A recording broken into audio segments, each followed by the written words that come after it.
Hello, welcome. This is the second part of my sequel, German Boy in America, but this time it is more German Boy in Canada.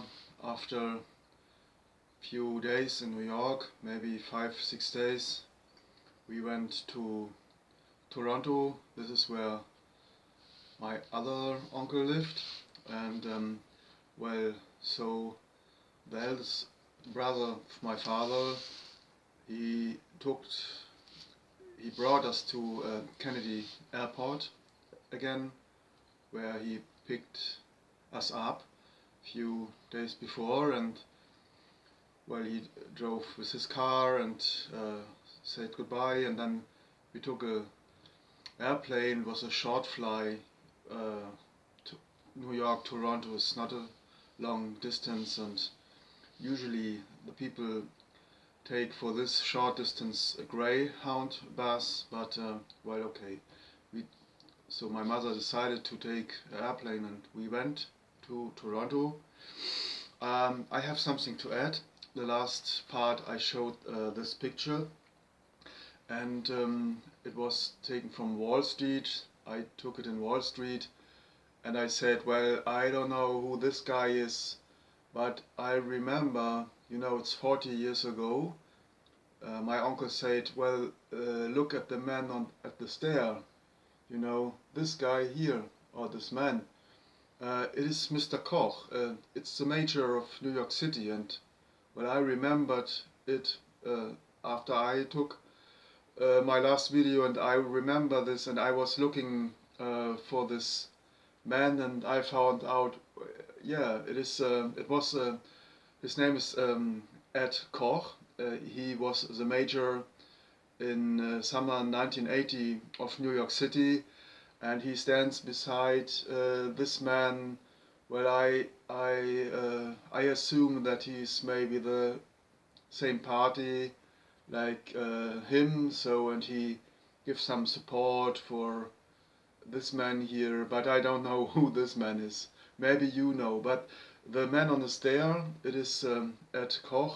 He was the mayor of New York City in 1980. I go a bit closer. I'm sure, I'm quite sure you know him. Well, in my last video I said, well, I have no idea who this is, but my uncle, he was with us in the Wall Street, and well, he showed this man. Well, look at him, he's the mayor. Okay, and then I remembered, a few days ago I remembered, well, he said it to me, so, and then I decided, well, this is important. I make a picture of the mayor of New York City. So we came then to Toronto, and of course the biggest attraction in Ontario is the Niagara Falls, and we made a trip on a Saturday to Niagara Falls. And well, I can show you this picture because here you see my uncle in Toronto. He's already dead. He died a few years ago, so I think it is okay to show you. And the other persons are, you see only the back, and where my finger is, there's the person I have to protect. And well, okay, I tell you a little bit about him. He was the one of the three brothers who came to Canada first. They worked as miners in Sault Marie. It is also in Ontario, and he was the one who was left behind.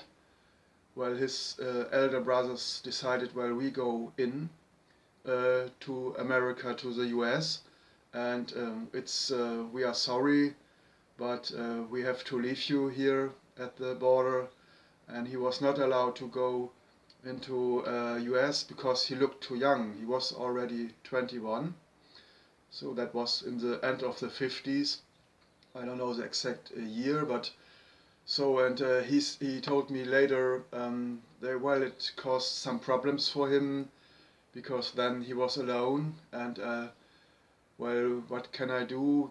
I go back to this mine and work as a miner and he was there. I think he did, but then he said, well I went crazy, you know, being alone, living alone in a barrack and well he got a I think he got a little bit depression and he said, well, I go crazy here out in the nowhere without my brothers and he decided to go into the city. So he went to New York, to Toronto, also in Ontario, and well, and he made it.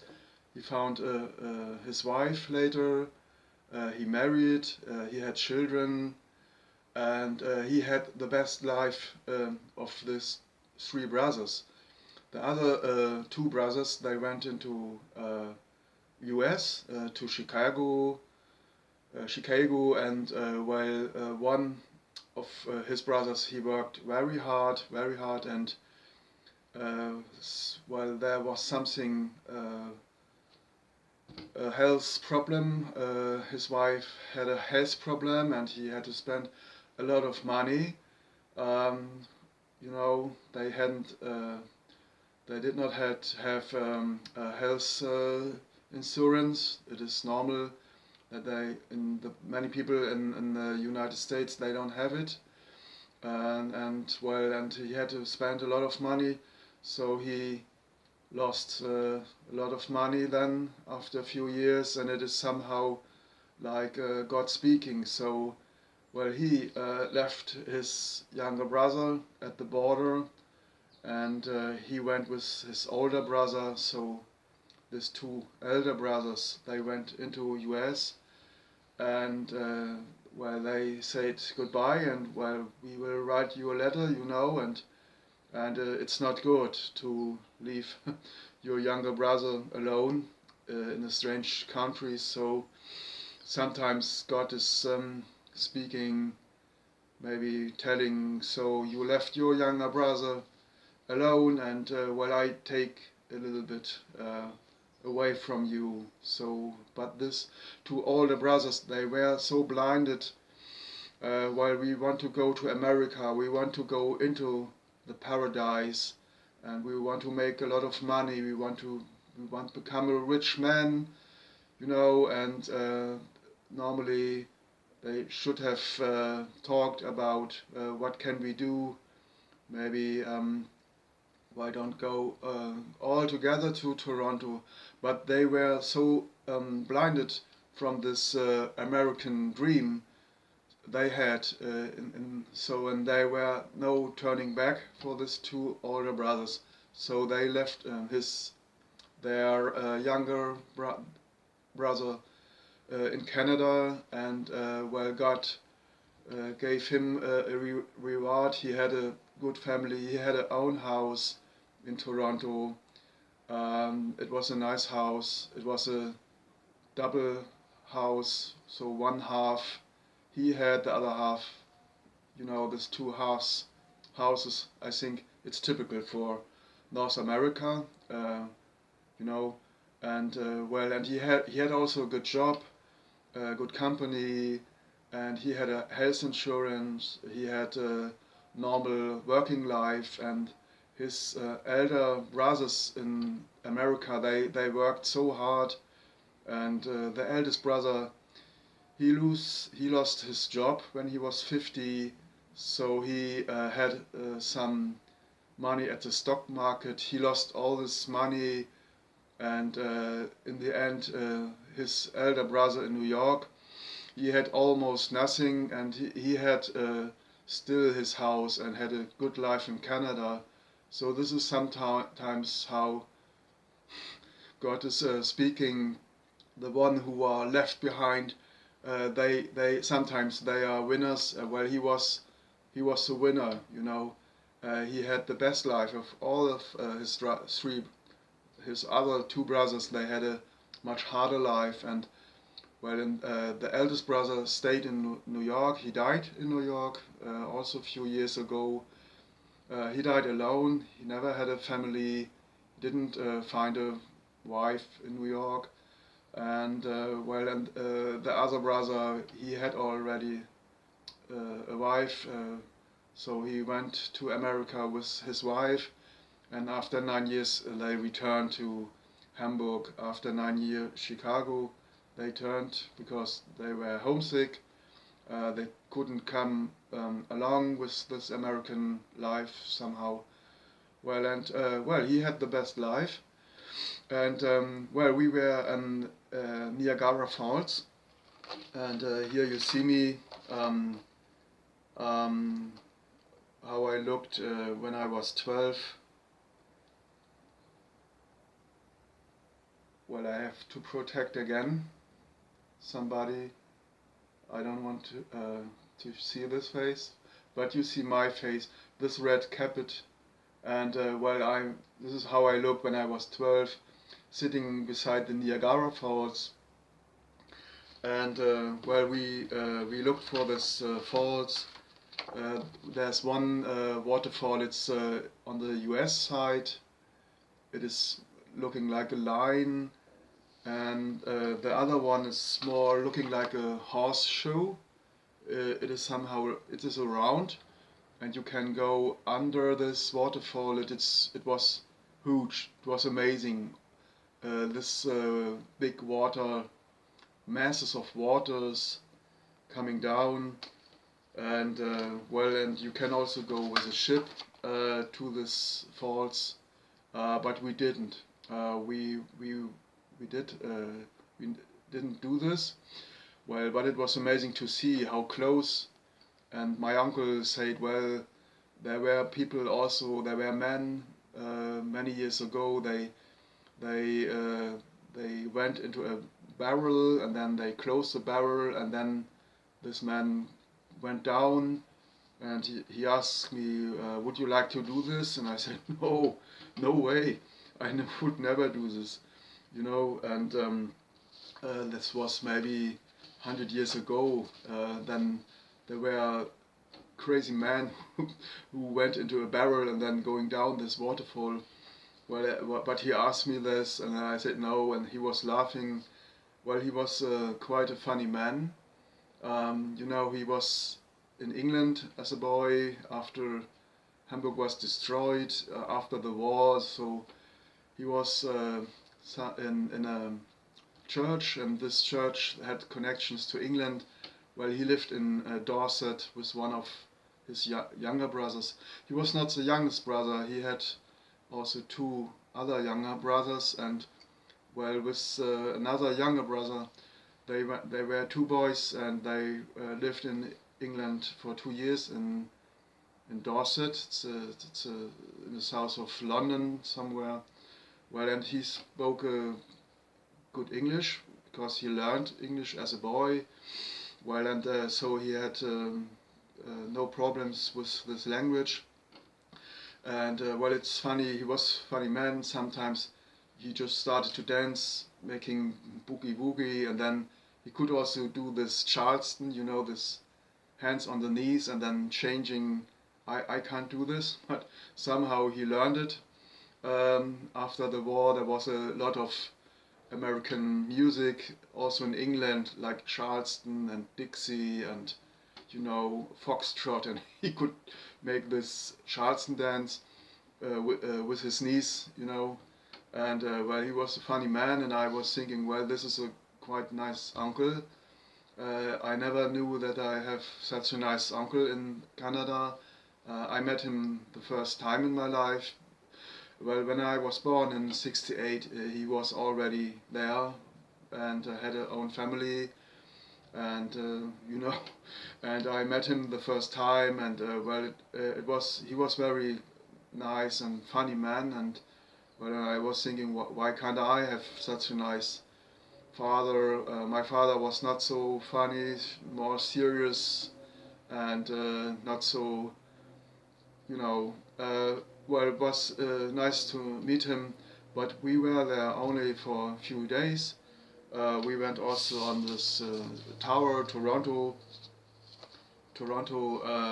Tower, TV tower. So this is up.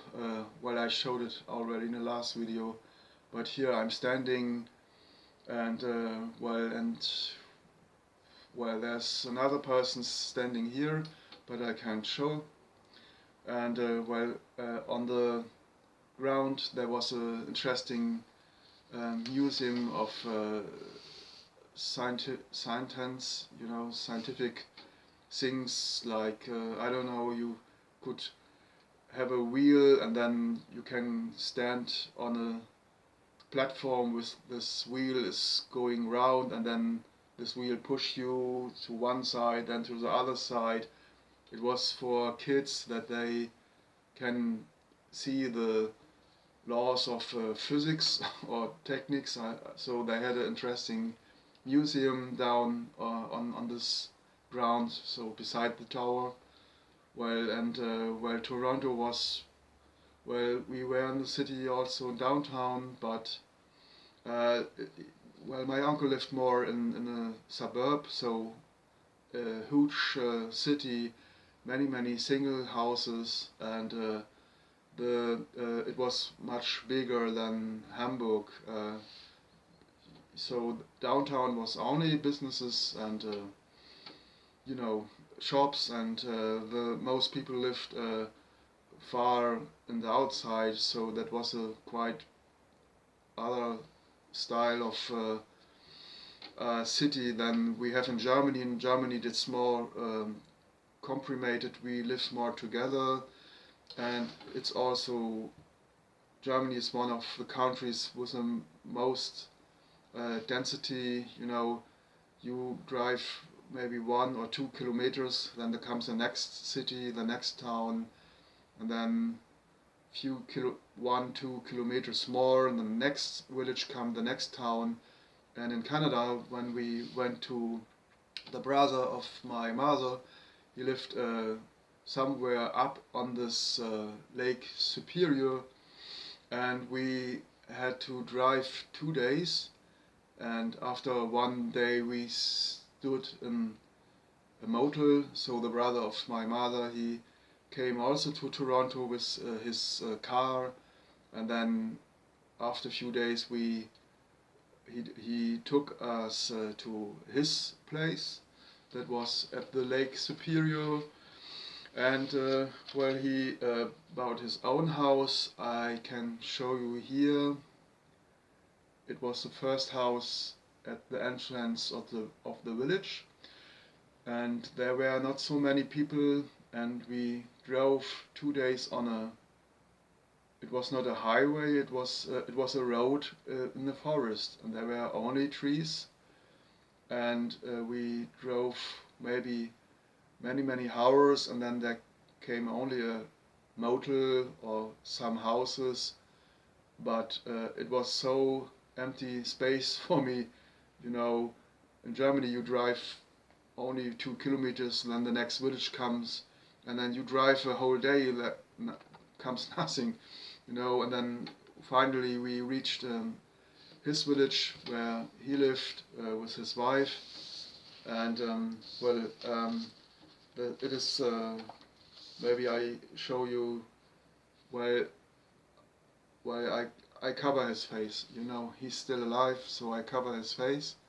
Here he is standing, and he makes some wood, with an axe for the winter. The winter is very hard in Canada, and all these kids in this village, they had 3 months vacations. In Germany in summer we have only 6 weeks, and they have 3 months because the summer is short in Canada. And he is walking, looking for some woods, and the chickens his wife carry for feeding the chickens. And they had also dogs, a German Shepherd and also other dogs, and they needed these dogs because sometimes there came a bear or a bear or fox looking for the chickens, and then when the fox came, or the bear, black bear, not a grizzly. Black bears. The black bears are not so dangerous like the grizzlies.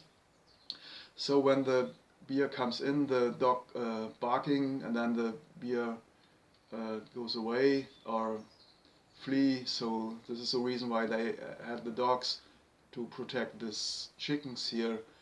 Well, they liked also animals and dogs, and and my cousin, he was a young man. He was about 16 or 17, and he built his own house in the backyard. I think you say backyard. So behind the house, he built his own house here, and he was here the whole summer long. All the summer he was living here, sleeping also. But I think only in the summer, because in the winter it is maybe too cold. They had so many minus degrees in the winter, all snow, and I think it was his summer house. So he lived here, and well, I visit him also, and well, he was there hanging around in his own house. Well, it was fun, and well, I had two cousins, and the other cousin, the older cousin, he was already 18 or 19, and well, and he went to work in the summer. Many young men, they work. Well, he went to university later. I think in Thunder Bay. This is the next place where the university was. But he worked here with wood, and there was a lake. It was covered whole with trees. Well, I asked my uncle, well, all these trees, can I go on these trees? And they swimming all together. It's like a ceiling. You can walk on these trees. And my uncle said, no, it's dangerous. If you fall between these trees, they move on the water. If you fall between, you can die, and oh, okay, I won't do this. Well, I was thinking, well, you can just walk on these trees, but if you fall, well, big trees, very big, and if you fall between, well, they can maim you, or they can smash you, and well, oh, it is dangerous. There were other dangerous things also in Canada. This looks a kind of, well, it's a funny place. Can we go there? And my uncle said, no, it's dangerous. It's quicksand. You can sink into this quicksand, and you disappear. You can die there. And whoa, and we don't have such dangerous places in Germany, and that was quite amazing for me. And he told me a story. He was there when he was younger, maybe, and well, he went in there, and he was in with his niece. So, and they had to look. Other people had to look for, a wind and a cable to bring him out again, because they can't approach him, because it is too dangerous to step to this place, and somehow they lifted him up. So this is really dangerous. They have places with quicksand, and I was 12 years old, and wow, dangerous things. I have to make a photo, of course, all these dangerous things that was attracting me, or make me thinking, well, so he was working in a paper mill. There were many paper mills around, and also my cousin worked somehow with wood, and so this is a typical paper mill in Canada. These paper mills are one of the most important branches. They do exports to other countries. This paper industry is very big in Canada. Here's another picture. While my uncle worked in one of these factories, here you see a lot of wood and trees, and they where they make this cheese to little pieces and then they cook it, and you know, and well, they had chickens, and one of this chicken mother, she got a place in a house, a better place for their small, um, I don't know how you call them, Tweeties. Um, well, Tweety was the friend of Snoopy, so I call them Tweeties. You know, Snoopy, this Charlie Brown, you know. So this small chicken babies here and this mother, so they took this mother chicken into the house, and well, and they had a crazy rooster. Here you see him, they called him Charlie, and every time I went out, this rooster saw me, and then this rooster was attacking me all the time. And the first days I thought, well, this is funny, so I just hold my feet like this. But this was no problem for this rooster. This rooster's jump, and in the air he moved his both legs, and in the inside they have spikes, and it's very hard. And suddenly it goes like this, and it is like 2 points. It's a real pressure, and after a few days all my both legs were blue, and then he never stopped attacking me. And then if you got a hit on the blue leg, it hurts much more, you know. And after a few days I changed my tactic. I began to run. I had to run, and this was such a crazy rooster. Well, I came into the garden. He was on the other side of the garden, and he saw me. How dare you! Came to run. He ran, and then I had to run. And well, he was only attacking me. You know, my uncle, my cousins, they had no problem at all with this rooster. And one day, my older cousin, come from work, from his woodwork, and he came home, and then he made there were a lot of spaghetti, and he had a plate with spaghetti, a big hill of spaghetti, and he took his rooster Charlie, and he put on the stair this plate with spaghetti, and then this rooster. And well, I was upset. Well, this rooster chasing me all the time, and now he got his reward. And my cousin was taking this rooster under his arm, and then, good boy, this is for you. And this rooster picking the spaghetti, and then, and I couldn't believe what I saw. This spaghetti's all, this rooster was fighting with the spaghetti, and all the spaghetti's over his head, and this rooster's head banging and fighting with his spaghettis, and he ate almost all of it. And I was thinking, what a crazy rooster! Look at this rooster!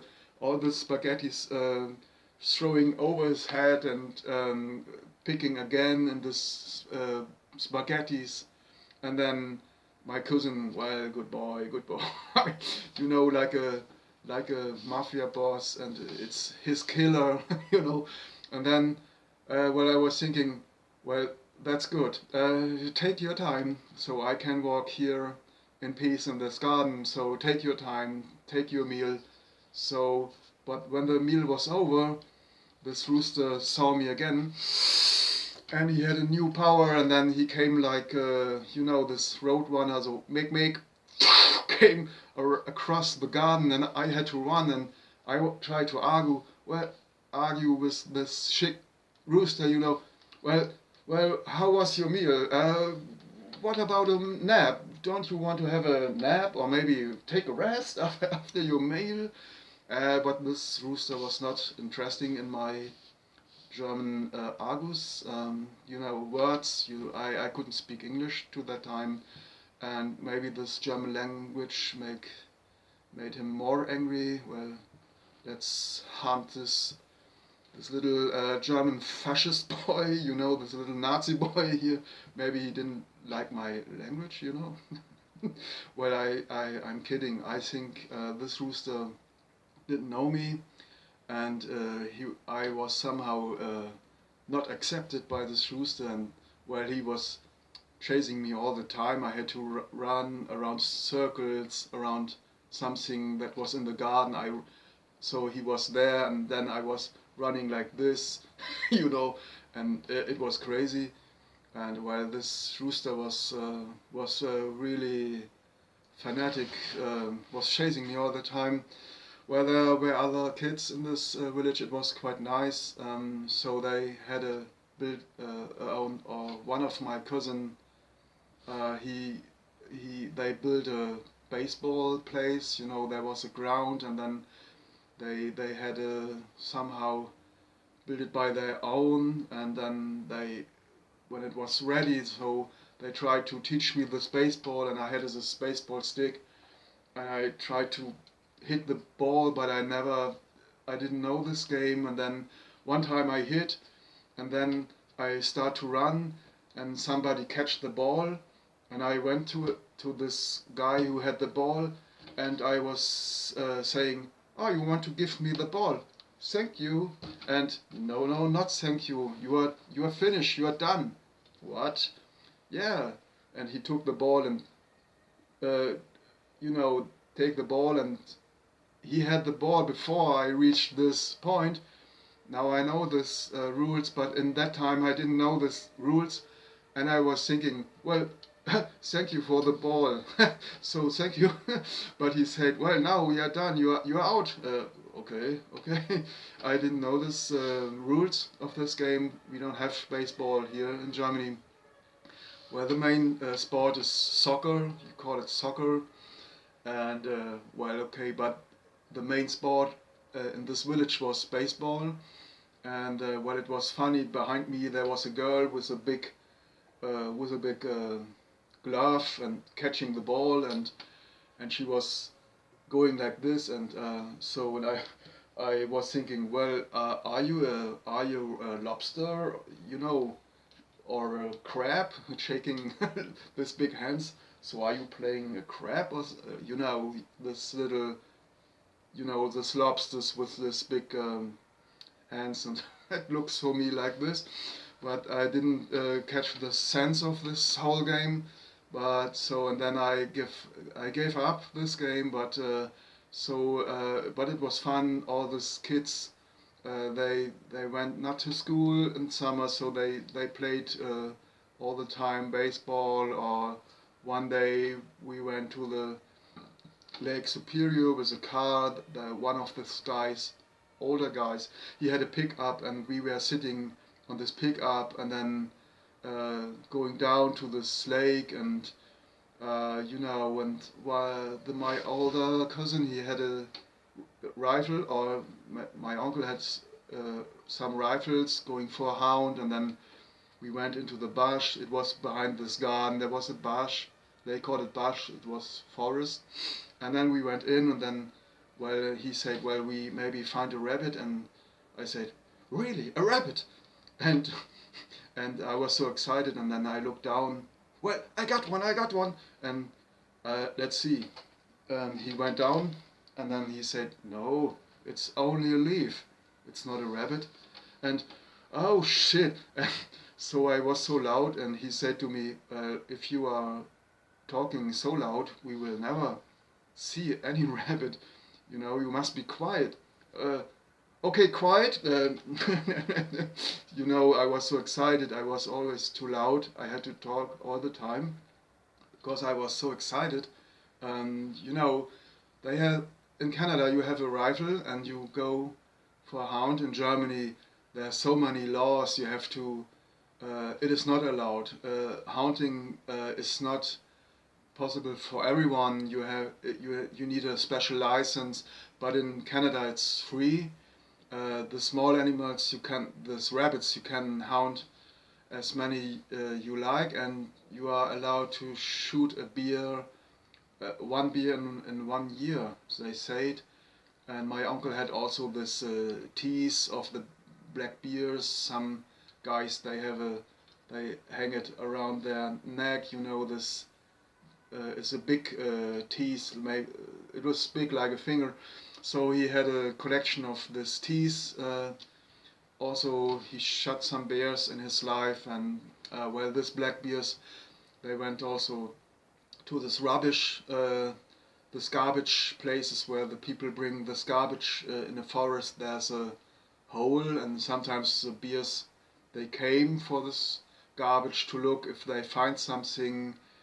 And well, but in this situation with my cousin, there was one moment he was disappointed, and he said, "Well, okay, let's go back. We want we don't have luck today, you know." Well, he realized that I couldn't shut my mouth, so so after maybe 15 minutes we returned to the house. And well, okay, there was also another situation with a beer. With my aunt, we went out looking for raw berries. Well, originally these raw berries they uh, came from Canada. The indigens or the Indians they somehow they cultivated them also before we came, before the Europeans came to North America. The indigens they had already cultivated this berry somehow. Where we went there in a forest, and then there the German Shepherd of my uncle. Well, his name was Muffy, yeah, Muffy, you know, and so this shepherd suddenly this gun to so the hairs of the German Shepherd was going like this, and then and well, what is the matter? What is the matter with the dog? And my aunt said, well, there's a beer, and then suddenly there was a bush, and this whole bush was shaking, all this leaf coming down from this bush, and then this beer, and I, oh my God, so let's run back to the car. Well, and I must confess, I was the first who reached the car because I was such a coward. I was running so fast that I was the first who reached the car, and where we didn't saw this beer, but this beer was behind the bush, and my aunt's she was used, you know, she was grown up there in Canada, and well, you maybe think, well, how could they meet my uncle, my aunt? Well, this is a sad story. I don't know if I'm allowed to talk about this. Well, I can't tell you the names or show you pictures, but the story was so her father was from the southwest, from this town. You know, I showed you last video, the goat town, Geisling, and so her father went to Canada, and she was born there, and well, and there was a reservoir of the indigents live there, and when she was 16, she met an indigent boy, and her father said, "You will never meet this boy again." But she said, "Well, I don't care. I love this boy," and so she met again, and then her father said, "I sent you back to Germany till you are old enough," and then, you know, there was well, this indigent people, they were not accepted, and her father said, "Well, I don't want to have a Indian child here in my family," so and so he sent his daughter back to Germany. But this country was strange. She didn't know this. Well, she could speak German because in this family they spoke this Schwäbisch, or the southwest dialect from, you know, around Stuttgart. Well, so and then she met my uncle, the brother of my mother, and then they married, and then they she came back to Canada, and so my uncle want also see Canada and want to live there. Well, and then he found a family in there in her village where she grew up. So this is a story. Well, I hope they don't. I don't want to make them angry, but this shows you how this separation of the races works. There's apartheid in Canada, so we went also through this um, reservoir, and it was sad. All the Indian men, they were all drunken. They drank all day long, and there was a church, and it was round. And I asked my aunt, well, why is this church round? And she answered me, well, they believe that the devil can hide in a corner, and they want to ban the devil. So this is the reason why this church is round, you know. So strange. There's a lot of superstitious among this Indian people or indigenous people, and where they have no chance on the labor market. They are poor. They are not allowed to work like the white men in that time. So that was 1980, and well, that was sad. And well, also, yeah, I think I stop. There are more private things. My cousin, he had also a girlfriend from there, but I think it's not good to talk about this. Well, but it is difficult. There's a separation, and they live only two kilometers from this village, but they don't meet each other. It is a total different world. So everybody lives in his own world, the white people and the indigenous people, and this reservoir is close, but they don't talk with each other, you know. And while we passed through this Indian village, it was sad. The men were, well, you can see how they stumble when, so they were drunken in the day.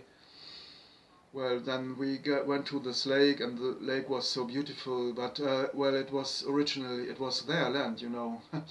They lived there a few thousand years before we came, and now they are forced to live in small reservoirs, and they are excluded from this white society somehow. Well, it was sad.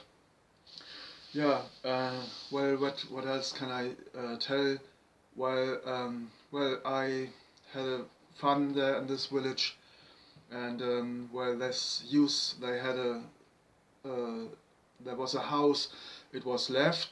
Somebody was living there, but then it was empty, and they decided we make our own club. So it was a kind of youth club, and then they made parties there, and in the evening they had a DJ, you know, making music.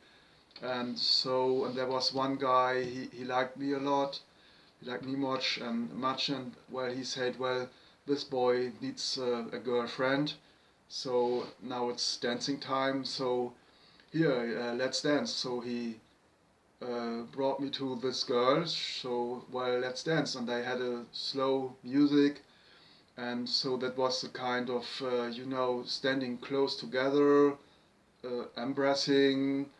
And well, I was a 12-year-old boy, so I didn't like this. And then after a while I said, well, can I leave? No, no, no. So I was standing more like this, and he took his hand. Well, there's too much space between. It's no good. You must go closer. And then he pushed me to this girl, and somehow this girl liked me. So she liked it. So she was maybe a few years older, maybe 16, but I didn't like it at all. I felt more like a leaf of salad, and somehow, well, this slug tries to eat me. You know, she coming closer and closer, and I said, no, no, no, no, I don't like this. I want to say it is too close for me, but my English was so bad, so I said, no, it's too near, it's too near. I want to say it's too close. And the boys, they looked at me, well, that's good, that's good, come on, you know, laughing and well, it's fun and enjoy it. And no, no, no, no, no. I was feeling like a leaf of salad, and there was a slug tried to eat me.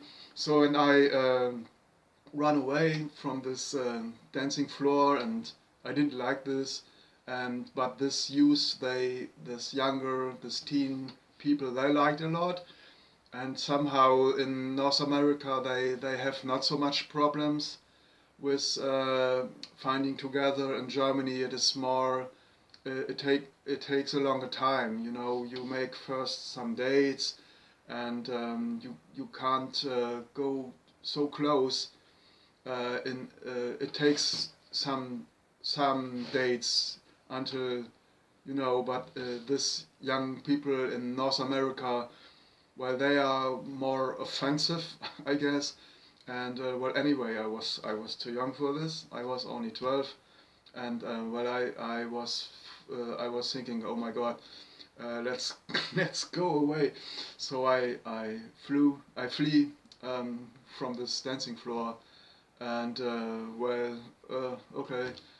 But these boys, they wanted my best, so they thought, well, let's do him a favor, you know. So they were quite nice, and well, also fish. I was more interested in going out. So now one time we were fishing with a rod, and another day we went out for blueberries. There were a lot of blueberries in the forest, and all the things, you know, and fighting with the rooster, you know. Um, this was more interesting for me, I guess. Well, but it was a great time. I was there 4 weeks, and was quite inspiring. Well, I can say that the people in North America, they are more open-minded. It is easier to make friends. Friendship was quite uh, was it was quite quick. And well, one boy, he liked me so much. Well, after I was there 20 years later, he still asks my uncle, will he come back? I never came back. I must confess to my shame. They invited me so many times. Well, I don't know why I didn't. Well, I don't know. Well, somehow I don't know. So they invited me, but my uncle said, well, I say to my uncle, well, he came also many times to Germany, and then I say to him, well, one day I will visit you. Well, if that day comes, I will be here maybe 2 or 3 times in Germany until you come to Canada, to our place. Well, he knew already that I didn't want to come. I don't know why. Well, it was a nice time, but okay. I don't know. Well, it's a pity, because they were all nice. In this village, there were living many nations together. So from Germany, the father of my aunt had a house, and then there were one family from Hungary. They had to flee, after this revolution in Hungary, '56. They were from Hungary. They had a house also in this village, where there were people from. They came after the Second World War. People, they lived longer, so they came all from all over Europe. While this was more, I think it was more a German village, because of the family of my aunt. There were some German people there, and it was a nice time. Well, I think this is the end here of my film. Well, a greater message. Well, maybe I say more in other films. This was only for entertainment.